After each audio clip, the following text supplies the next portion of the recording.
Okay, perfect. That's off to a great start. So, like Paul was mentioning, my name's Isabella. I'm a software engineer at Microsoft, and specifically, I work on React front end. So, I wanted to do a talk that's like more React focused, and I'm super passionate about design, and so I feel like designy type talks aren't really like what you see at meetups. It's all like AI, machine learning, like super hardcore stuff, and we don't really like think about like the like softer skills and like design aspects of things.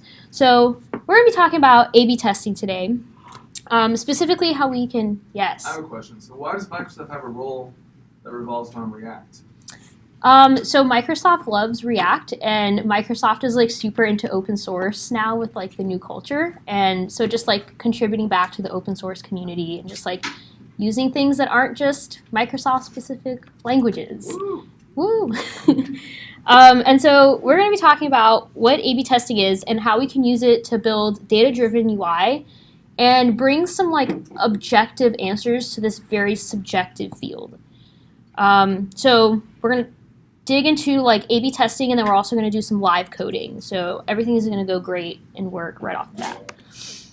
So first of all, what is A/B testing? So basically, it's just a fancy name for an experiment. It's a way to compare two or more versions of something to decide which one's more effective.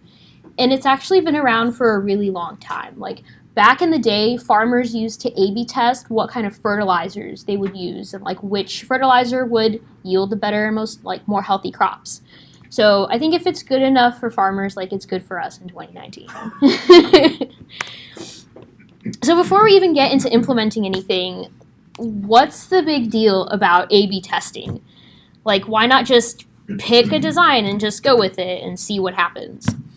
So imagine you're working on this really cool app, and it's almost done, and you're getting ready to like demo it and ship it. And in the middle of this demo, someone speaks up and they're like, I have this great idea. Let's make this button green instead of blue. And this entire time, like, no one's mentioned changing the color of the buttons. It's just like, oh, this idea just popped into my head. And they're like, I think if we make it blue, more users will click on it. And you're like, well, it'd be great if we could, instead of just going back and forth, since there are millions of colors, let's like find a scientific way to determine which color is better for this design. And this can be applied to like various aspects, which we'll talk about later. So with A/B testing, we can run UI experiments without having to keep changing and redeploying client-side code. So this is really nice. You can just deploy once, and users will see a different UI depending on what part of the experiment they're in. So if we wanted to test which color button gives us the most click, which maybe in this scenario leads to like greater sales, greater revenue, at a very high level, we'll set up an experiment that has 50% of users that get shown the control, which is our blue button, and then 50% of users will be shown a variant. And so that's just like the alternate to the control, right? And we keep track of how many times the button is clicked in both the control and the variant, and then from there we can like compare the results and see which one's more effective. And this works with however many number of variants you want to test. Like you don't want to go crazy and have like 100 different variants, but you can usually have like 3 or 4 like pretty solid design choices and kind of test from there. That seems like a lot of work, and like we need to ship on a deadline. Like why would we even bother experimenting?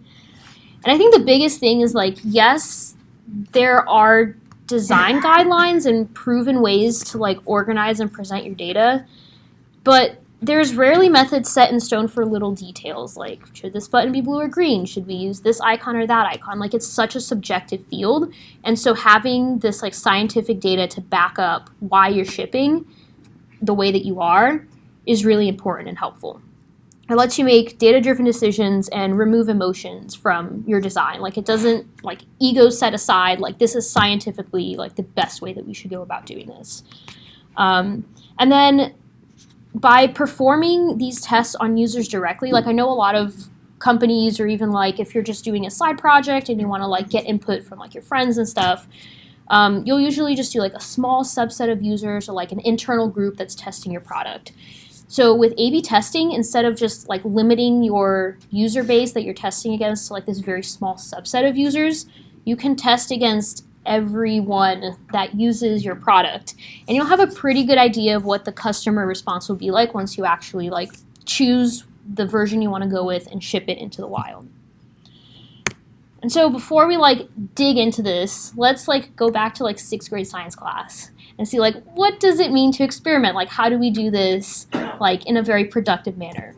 So the first thing we have to do is research. So we're going to research the current behavior of users on your website or your app or whatever. And so the goal of this is to understand where your user engagement is dropping off. And you're going to want to be thinking about what's not going right. Are users not finding a particular feature? Is a certain page or feature getting a lot of traffic, but nothing's really happening past that point? And once you've done that research, you can identify what the problem is.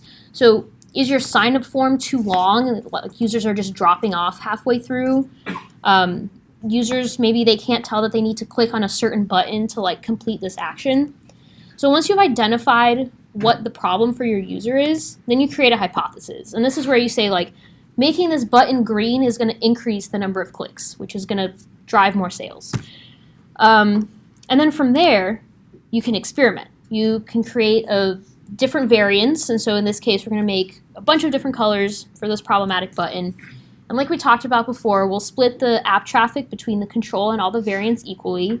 And then you'll run the experiment until you have a statistically significant value where you can make the decision, like we're going with blue or green or whatever. Once you've reached the statistically significant value, you stop the experiment, you see which one performed better, and you say, okay, we're going with this now. And then you ship. And so that's how you experiment, but specifically like in the case of A/B testing, you want to have some like tips to keep in mind.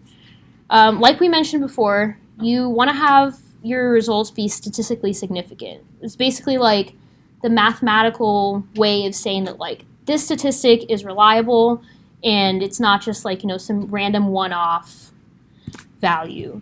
And so usually in experiments, you want to aim for 95 to 99% statistical significance. And in order to get these significant results, you can't just run an experiment on like 5 people, right? You want to have a good sample size, which usually for experiments is like at least 1,000 users. It does depend on like what your product base is, but at least 1,000 is like a good starting point. You'll also want to choose something significantly different to A/B test. Like you don't want to A/B test whether like a comma in a certain part of the UI is like useful or not. Like people probably aren't going to notice that, right? So usually things that you test are like calls to actions, like the order now button that we showed before, forms, images, colors, icons, things like that. At the same time, you don't want to test, like you want to keep your experiment very focused, but you want to make sure that you're testing like small components of your design. You don't want to have like 2 completely different layouts for your website and test both versions because you're never going to know what difference in the design led to like increased usage or decreased usage. It's a better use of A/B testing if you have a few different design variations for a very specific piece of a feature or of a UI. And based on that, you can say, okay, like for this navigation, like this A/B test one, and for this like image, this A/B test one. And then you can kind of like compile those pieces together to make like your overall page. Don't like test just for the sake of testing, right? Like if you already have like 99.99% like click conversions or signups or whatever, like you can probably spend your time testing something that will bring like more impact to the user. And it's also important to test your variants at the same time. If you run your variants sequentially, you could have a different user base that's seeing your experiment at different times. So like week 1, you run like variant 1, and then week 2, you run variant 2. Like between those weeks, your user base could be completely different, and so like you have a lot of uncontrolled variables, and you don't know if like the design made the difference or if just the user base like had an easier time with a certain design. And so running them in parallel kind of helps control like the number of variables that you have in your experiment. And it's a lot, and it's a lot of math, and numbers are hard. So I put together some resources that you guys can take from the deck. The first is this A/B testing calculator, and basically you can plug in like the number of visitors for each variant and like the conversion rates, and it'll tell you if you've reached statistical significance or if you need to keep running your experiment. Then this website helps you figure out what sample size you should be using. Again, like the general rule is 1,000 users, like possibly up to 5,000, but it really depends on the experiment that you're running, and so this can kind of help you give like a general idea of how many users you need to ship this to. And then this last calculator gives you an estimated number of days that you'll need to run your experiment based on like your average daily number of users and the number of variants. Now keep in mind you still have to hit your minimum 95% statistical significance, but like, is that going to take a week? Is that going to take a month? Like this tool will kind of help a little bit with like sprint planning and kind of making estimates.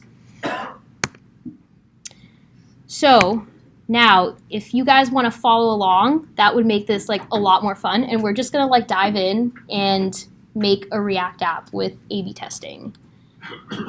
And I can take questions like at any time, like if anyone gets stuck somewhere, has questions about like what I just talked about, we can do that. Okay. All right, so ignore like all the work stuff I have on my computer. Any chance of making that bigger? Oh, yes. I know. Glasses. It's hard. Let's see. So I think I already made a directory for this. And it's empty, so you guys know I'm not cheating. So here's the first thing we're going to do. I'm going to make a new window, and I'm going to make this bigger too.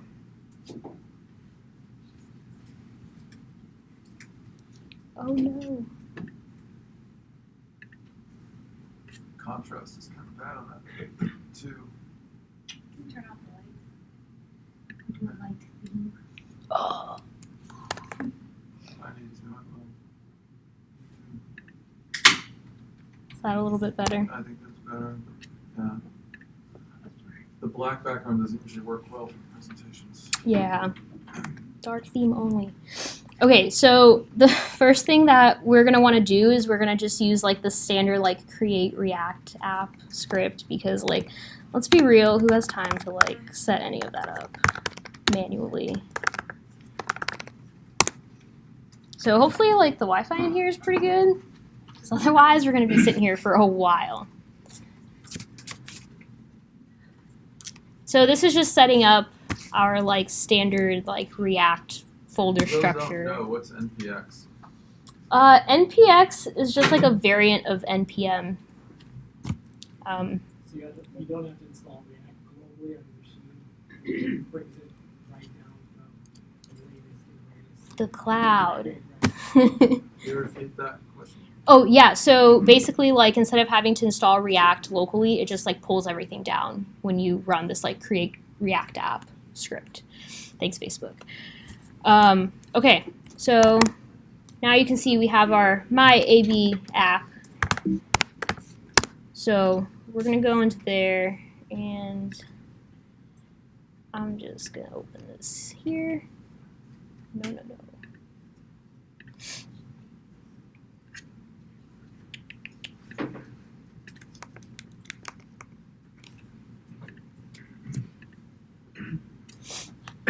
All right, so this is, if you guys can see that, let me like zoom in. Cool. Can everyone see that? All the way in the back? Good. Okay. So this is basically like the folder structure that your Create React app will give you.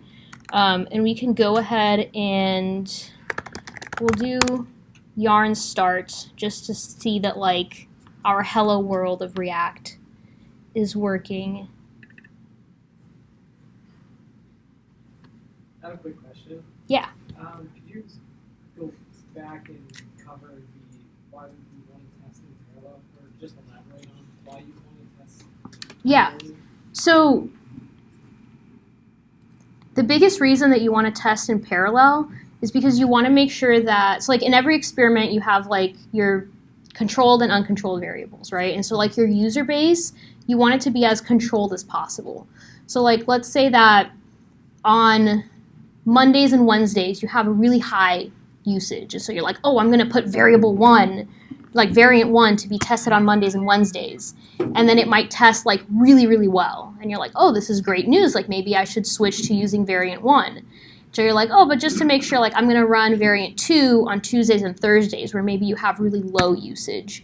And so then that can kind of skew your results. We're like, oh, variant 2 didn't do really well, when really it was just like I didn't have enough users, or my users in the morning are of a different like skill set or technical background than my users from at night. Yeah. Just to add to that, it takes time out of the equation because what you said is right, but there could be some event during the week, like the Super Bowl or whatever, or power outage. You can't predict. So you're taking that out by having both available at the same time. That's a good point, yeah. Do we tell users that we're testing them, or they're oblivious to that? I've seen places that say that like you can opt in to their like new design or new UI.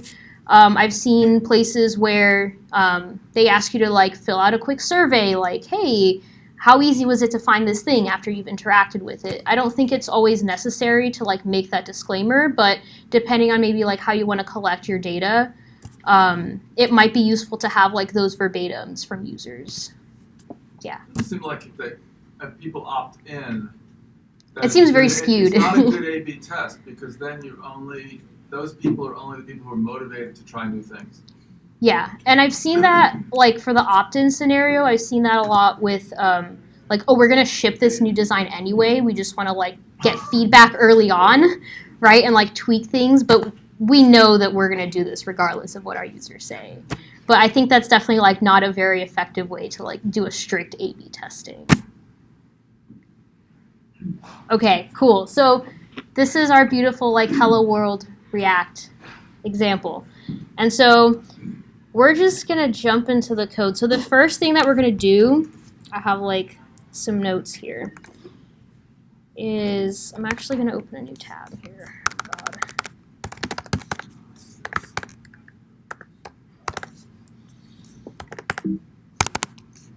Oh, God. Okay, so the first thing that we're going to want to do is we're going to want to install the NPM package for A/B testing. And so this is going to let us handle all of our experiments and variants and all that stuff. And so if you're using React 15 and below, you can install, so I'm going to install Marvel app React A/B test. This is a fork off of, I think it's, I don't remember the name of it, but of like the regular React A/B test module. This module is specifically for React 16 plus. If you're using 15 and below, you can just leave off like the Marvel app part of it. This is just like for compatibility issues.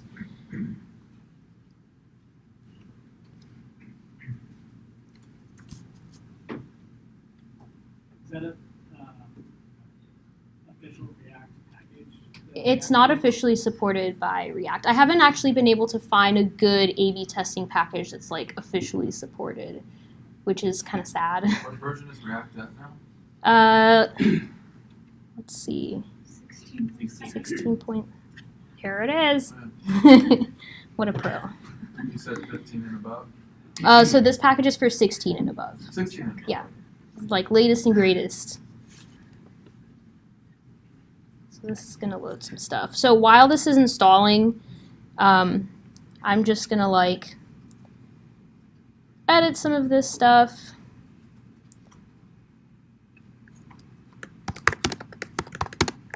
I'm just gonna give it like a little, like, this is what our page normally looks like without any experiments at all. This is like our standard control. How'd you get the cursive text? Oh, it took me so long last night. Oh my goodness. I probably spent like an hour. Really? Yeah. But I can show you afterwards. I was just curious. I think it was like definitely more effort than it was worth, but it looks really pretty now, so it's fine. So, whoa. You never repeat it. No. Oh my goodness. Like, I went through so many GitHub issues. Yeah.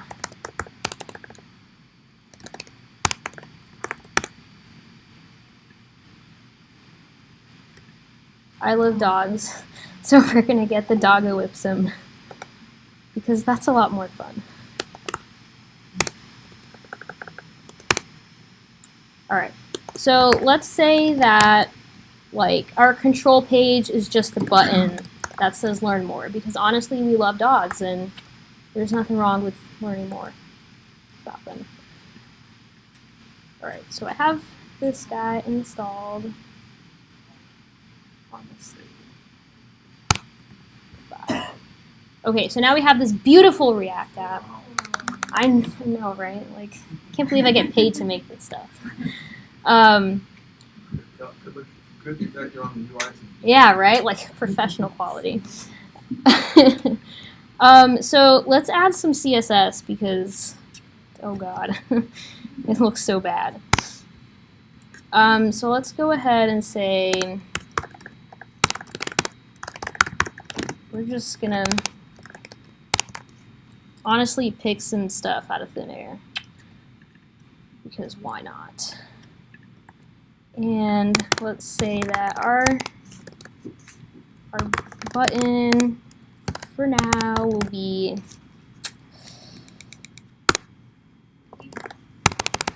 pink. Yes. And we're just gonna give it some styling. There's Make script on the buttons, right? Yeah. You have to have like it's gonna look real good, guys. Cool. That's a really nice looking pink. It's like cotton candy and hurts my eyes.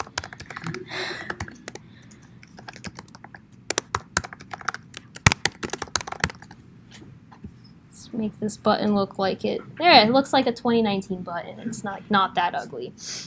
Okay, cool. So we have our A/B testing npm package that was installed. So let's go ahead and like set up our experiment now that we have like our basic app, and let's go from there. So what we'll do is we're gonna import. I'm gonna say it's from this package. We're gonna import our experiment, our variant, and I'll explain what all of these do, our emitter, and our experiment debugger. We're not going to need the debugger. It's going to be fine. So, as I say that, the first thing we're going to do is enable the debugger.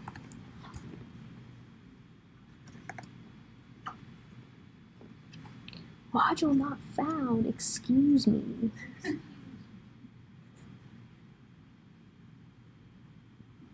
Oh, why are we using TypeScript? Can we not?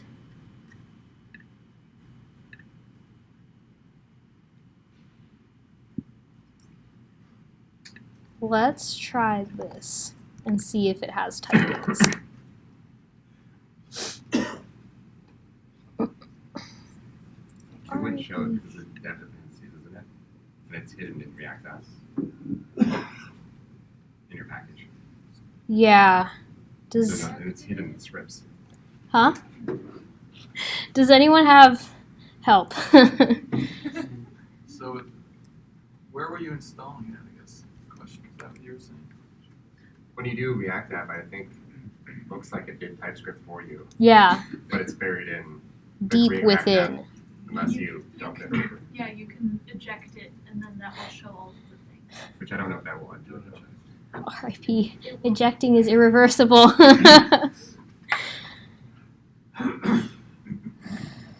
Let's see. Can I just add a declaration? Just add that types. No, I'm pretty sure. Import payments. Oh yeah, like I tried to install like the at types and it yelled at me saying that it didn't exist. Let's see.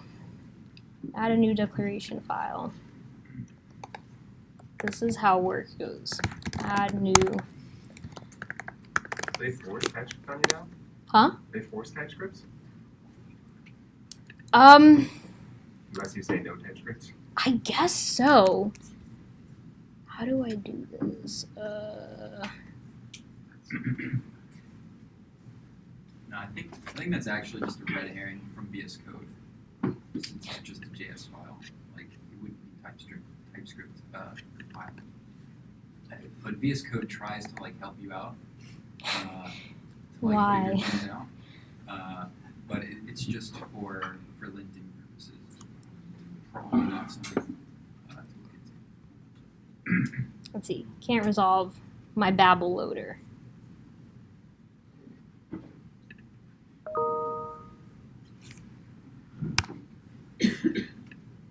I don't want to just like start getting rid of stuff.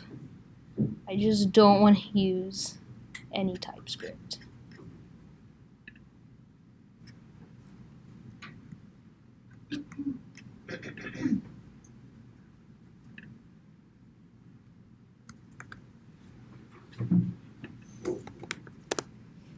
Can you see your node modules? And that or what app exists at the top? What are we looking for? And that file exists inside of it. This one, right? Maybe you don't need to put the. Oh, yeah, you do.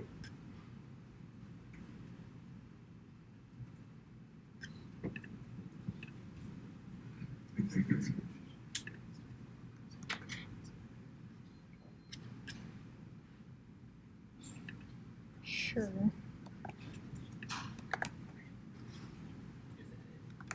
I guess it's fine after I did yarn start again, so we're just gonna keep going.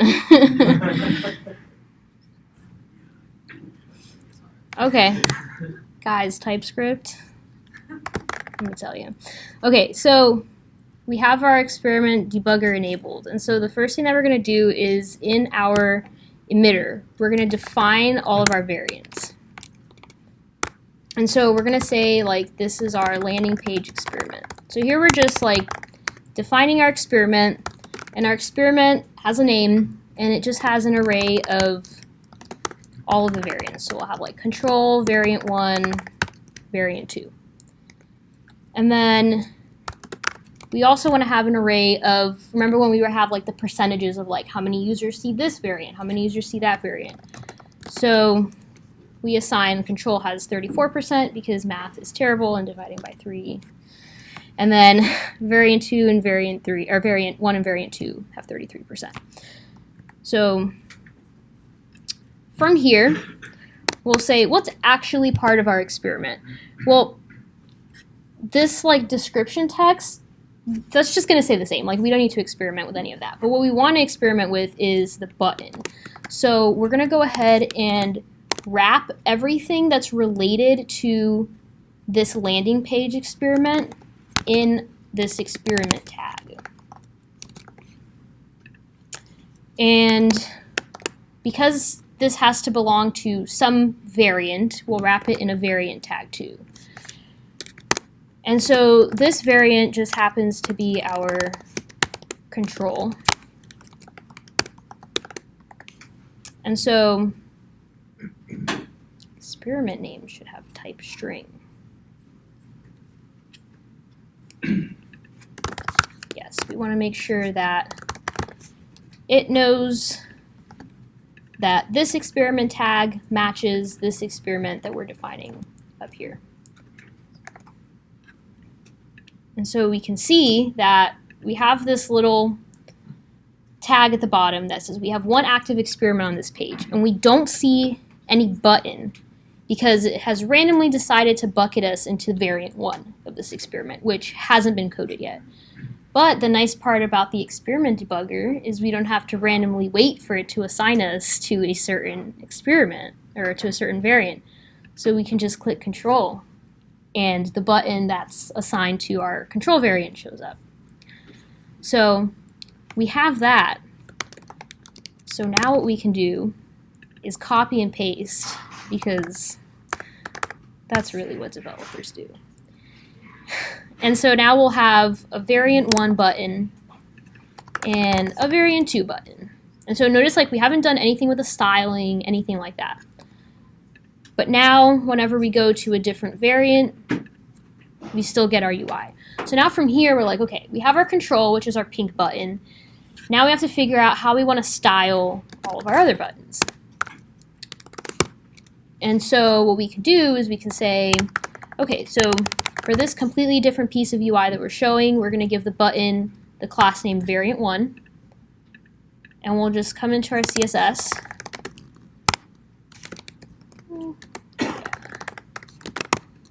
And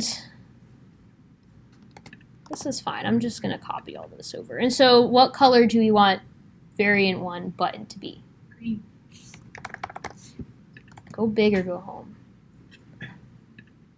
So now when we go to variant1, hang on.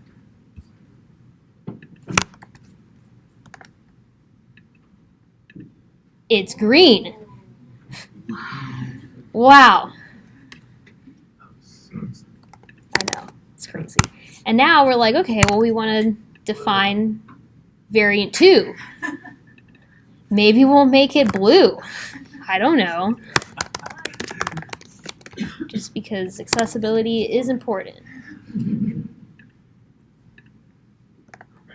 Oh no. Oh no! Refresh. I think I spelled everything Yeah, right. On your variant 2, down there. Oh, class name.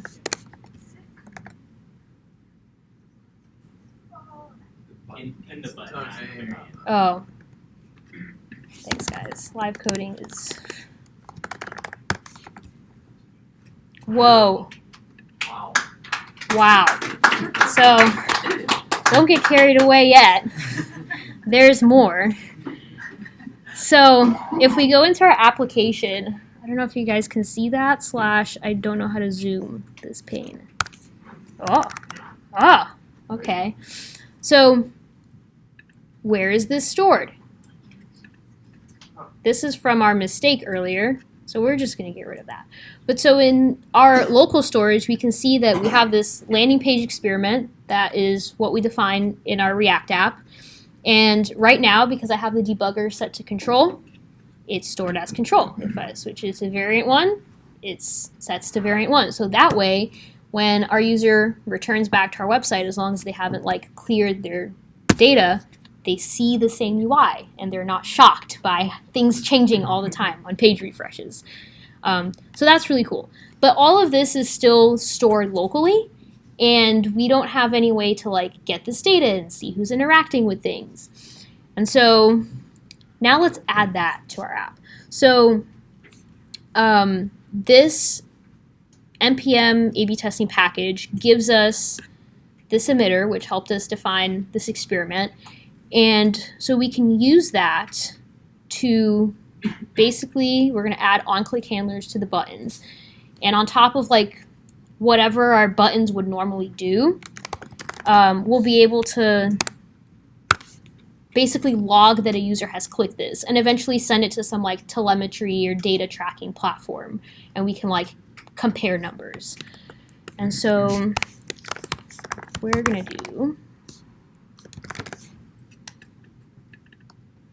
we're just going to add the same on-click handler to all these guys.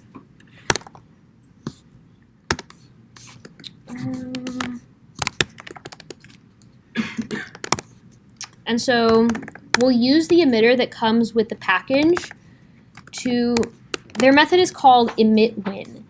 And basically the thinking behind that is like, you interacted with this piece of UI that was part of the experiment, like, we did it. We convinced you to interact with it, so that's a win. So that's all that that means.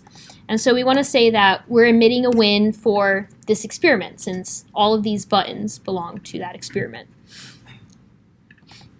And so right now, this emit win doesn't do anything because we don't have a listener for it. So let's go ahead and set up a listener. Guess what it's called?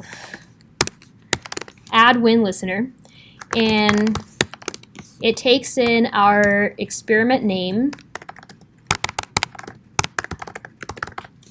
And it also takes in our variant name.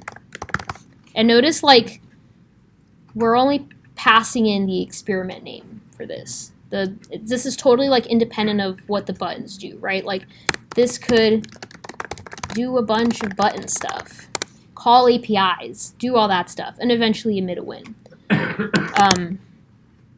And so in this win listener, for now, we're not going to set up like any telemetry tracking services now. For now, we're just going to like console log that like we did it. And so we'll say that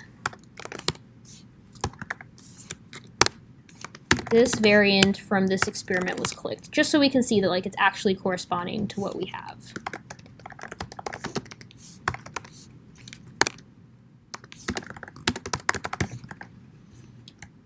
And so if we go back, excuse me, 27. Line 7? That's line 7. Yeah, the lowercase n. Guys, maybe this cursive font was not a good idea. So you can see that we're on variant 1, and we click the button, and it's like, variant 1 from experiment landing page experiment was clicked. So, thank you. So we change it to control, variant control was clicked.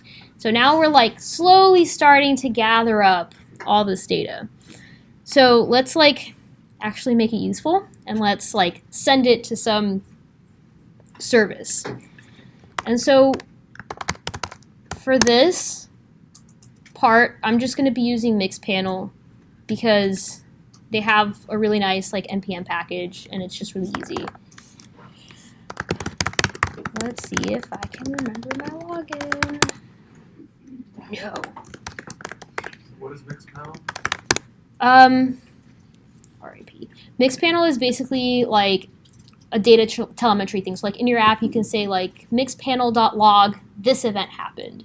And you just set it up with your token, which I'm going to show you now. And you'll be able to log into your dashboard and see like all of these interactions from your users. So it just has a REST UI that you can use to collect telemetry data? Yeah, REST API. that's fine. You guys can look through my emails. Instant login. That's really good UX. That's exactly what I wanted to do. Okay, so if you sign up for this Mixpanel account, you'll be able to, let's see, where is the create new project. The one downside is that this has so many coach marks and pop-ups. So we're going to say A/B testing demo 2. And so I'm on A/B testing demo 2 now, and I'll go to project settings, and I'm going to take my token. It's supposed to be a secret, but it's fine.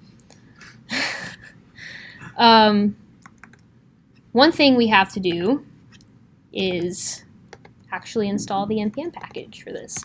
And so we're just going to go ahead and NPM install Mixpanel. And this is just going to give us like an easy access to their API. And so while that's installing, we'll go ahead and import Mixpanel from Mixpanel. And we're just going to set it up with our app token, our project token. And of course, like if you were doing this in any kind of production environment where people will be seeing your code, you'll want to put this token in some like secrets.json file and read from it. But I'm not going to worry about that now because I'll just delete this project once I'm done. And you guys won't be able to steal my credits. It's fine. Okay, so it's installed. I'm just going to yarn start my project again. And so in here, instead of console logging, well, we can also console log just for like the sake of the demo, but all we have to do is call mixpanel.track, and we just give it some like unique identifiers. So for our experiment, we can just use like our experiment name, and then we'll just give it an object. And this is basically like, here's all of the relevant data. So like maybe you want to pass in a timestamp, a user ID, like that kind of stuff. For now, we'll just pass in our experiment name and our variant name.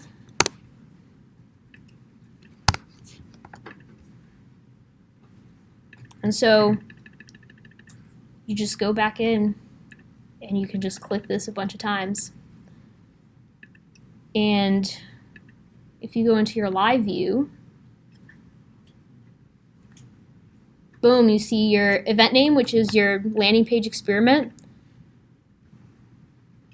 And if we drill down into it, we can see like this is the object that we passed in. So like our variant is variant 2.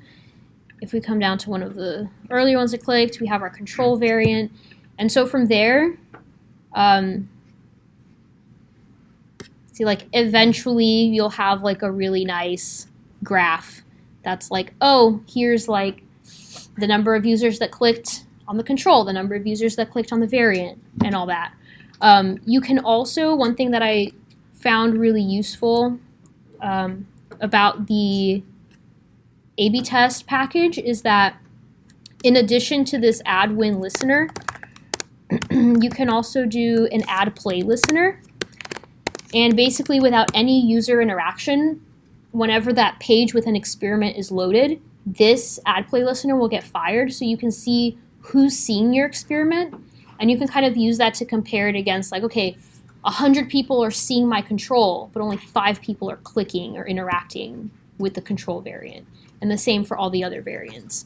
So we can just set that up really quickly too. It just takes in a function with the Those are people who get page views but don't necessarily click on the button. Yeah, and so you can kind of see, like, I'm getting tons of page views, but nothing's happening for any of my variants. Like, maybe I need to rethink everything. And so here, like, very similarly, we can just say, like, I'm displaying this experiment.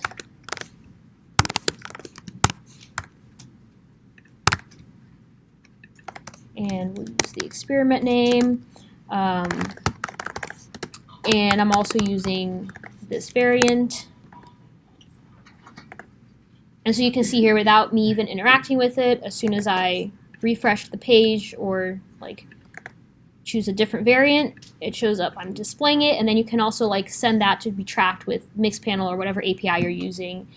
And then separately, you have your click handler that's like, we have a win, like a user interacted with it. And you can see like all of your telemetry on this platform. And from there, once you like figure out that like, okay, I'm going to go with like variant 2, it's great. You just come in and you just delete all this code with experiment and you just keep the one thing. And so the really nice part about like structuring your app in this way is that like this page had this one experiment just for the button. But on the same page, you could run a different experiment alongside it, which is like maybe the name of my page, or maybe like I have multiple buttons and I want to test them. And so you can say like, okay, I know that like this combination of variants between these experiments has been like testing really positively or negatively. And so you don't have to just run one experiment at a time across a component or an app. You can experiment in your navigation pane, like with the copy that you use or the icons you use for each item, and you can also experiment with like a button or an image like further down in your components. So that's pretty much it, like super straightforward way to set up experiments. Like it's not scary, it's something that everyone should do. At the end of the day, it's all about like getting feedback from your users and making sure that you're building a product. Like the only way a product's going to be successful is if you have users that enjoy using your product. So like, why not make them involved in these decisions that you're making? So if you guys have any questions. So many. Sure. Okay, so going back to the line where you define emitter.define variance, in the third parameter you have the array of percentages basically. Yeah. So I imagine those are default values. So when people start testing, then by default, then you have the control at 34% and you have 33. Let's just say, hypothetically, if you ran this test and then there are enough people who were clicking on those buttons and you got data that was really close together, but because your first number was 34 and when they should have been 33.33, how do you accommodate for that? Because in that case, it seems like the control would still be favored even though more people clicked on variant 1 or variant 2. Yeah, I think that's a fair question, and I think like I'm not a professional like tester or like experiment data science person or whatever, but I think just like from my intuition, like working with this kind of stuff, like you still need to have that statistical significance, right? And so I think you wouldn't really make a change to what you're shipping until you've hit that. And if like the numbers are so close between a few different variants, it might be helpful to introduce like a third or a fourth variant and kind of like swap one of them out to kind of see like, okay, maybe they're all just testing kind of neutral, like there's one that's, or if like once you add in like a new variant, it's like, oh, like that one's just really bad. So like either one of these two is fine, right? Or like, oh, this one scored a lot better. Like the other one, like the other two that were kind of tied were just like, they were all kind of standard, yeah. The other thing to point out, it depends on what, if you do your own statistical tests, you can account for this in the statistical test, whatever you're doing, like t-test or chi-square or whatever. Okay. Yeah. Plus, by adding that add play listener at the end, that'll kind of compensate for knowing that one's been seen more than the other one, right? And that should Yeah. take care of that. And I think like there's no such thing as too much data, right? Like it all kind of helps you drive to a certain decision. Yeah. Will it accept an empty variant? Like if you were testing on your landing, you have a call to action, but then you have a secondary call to action. I just want to know if the library will accept an empty variant. So your controller or something. Yeah, so something just like commenting out this variant. It should work. Alright. Yeah, there you go. So like those have buttons, variant 1 has nothing, but it still says that like, oh, we're displaying variant 1. Yeah. You just won't get like that, oh, someone's interacted with it because there's nothing there, right? Experiment pop-up. I think it's from debugger, right? Yeah, so this comes from when we do this experiment debugger enable. What if you decide with debugger? How will the app decide which one to go? So I'm not like 100% sure how it works internally, but it goes based off like these percentages and it tries to like bucket users randomly into those. So even like if we had this turned off, what we had seen before with the local storage, like if there's nothing in your local storage yet, it will try to bucket like this new user into like one of those variants. And then if there is something in your local store, it'll just direct you to that UI. Yeah. How much research is there a pricing model for experiment? I know they charge for things. I have been riding out this free account, so I don't know like what the tiers are, but they definitely at least have a free something because that's what I'm using. And there's like tons of other like telemetry platforms like Mixpanel, and I think they all pretty much like have NPM packages that you can use for their APIs. Yeah. Do you know of any like compatible libraries? So say you're doing this experiment on the fly and you see like things are really performing poorly. Can you do something where like you drop off things until you like get to like?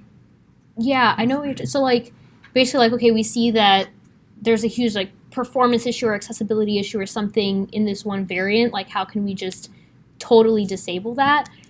I've worked in systems where it's possible to do that. I don't know specifically about React. Like it was already very difficult to find like an A/B testing package for React.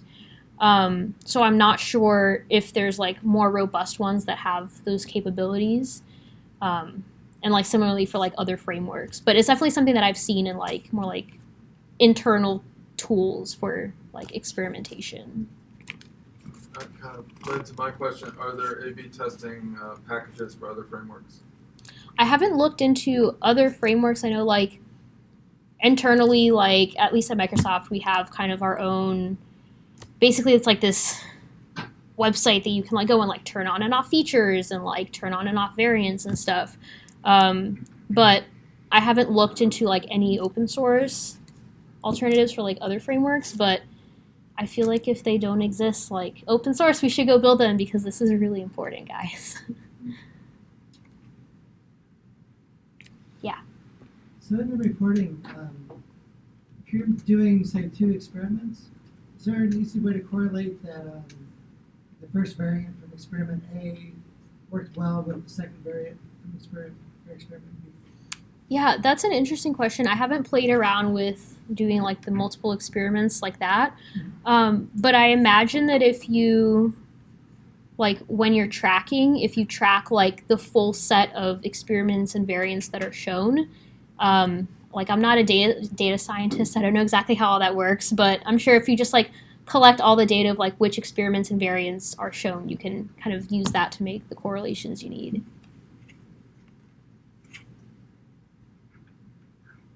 Cool. Okay.